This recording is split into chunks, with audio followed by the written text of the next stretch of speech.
మన గుండెల్లో గర్వం నింపే రోజు, మన ఊపిరి స్వేచ్ఛగా పీల్చుకునే రోజు, మన పూర్వీకులు, మన వీరులు రక్తం చిందించి ప్రాణాలు అర్పించి మనకు అందించిన రోజు ఆగస్టు 15.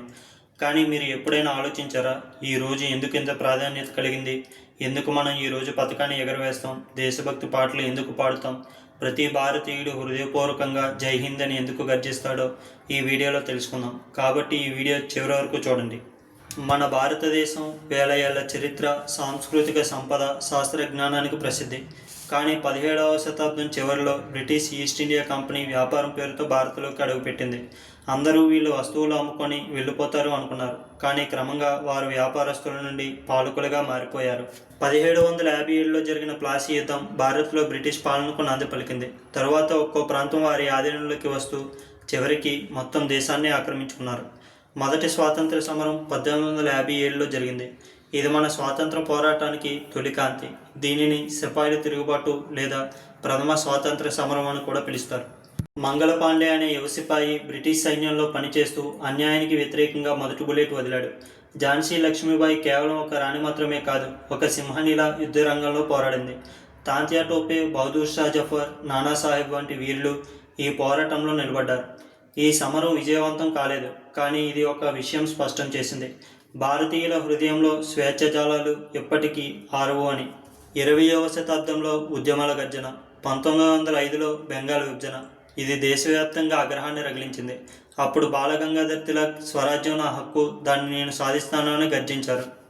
తరువాత మహాత్మా గాంధీ అహింసా సత్యాగ్రహం అనే కొత్త మార్గం చూపారు. 1919లో జలియన్ వాలాబాగ్ హత్యాకాండ, వేలాది నిరపరాధులను బ్రిటిష్ సైన్యం కాల్చివేసింది.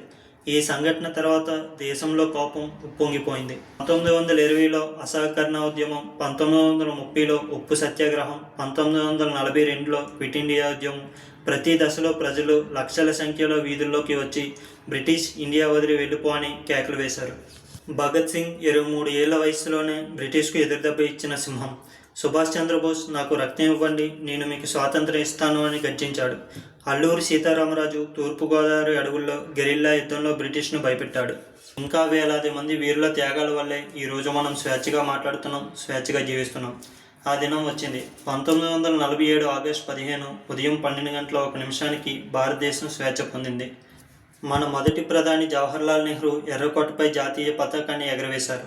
భారతదేశం తన నియమతి చేరుకుంది అంటూ చరిత్రలో నిలిచిపోయే ప్రసంగం చేశాడు. చివరిగా మనం ఎందుకు ఈ రోజును జరుపుకోవాలంటే, స్వాతంత్రం అనేది కేవలం ఒక పదం కాదు, అది మన గౌరవం, మన హక్కు, మన గుర్తింపు. ఈ రోజు మనం కేవలం పథకాన్ని ఎగరవేయడమే కాదు, మన తరం స్వేచ్ఛగా జీవించడానికి గత తరాలు చేసిన త్యాగాన్ని గుర్తు చేసుకోవడం. మన దేశం అభివృద్ధి, ఐక్యత, సాంస్కృతిక విలువలు పరిరక్షణ కోసం ప్రతిజ్ఞ చేయాలి. ఈ ఆగస్టు 15 మన గుండెల్లో గర్వంతో జై హింద్ అని గర్జిద్దాం. మన తరం మన భవిష్యత్ తరాలకు చెప్పుకుందాం. కాబట్టి ఈ స్వాతంత్ర దినోత్సవం మనం గర్వంగా జెండాను ఎగురవేసి హృదయంలో దేశభక్తి జ్వాలలు రగిలిస్తూ మన భారతం మన బాధ్యత అని ప్రతిజ్ఞ చేద్దాం. జై హింద్.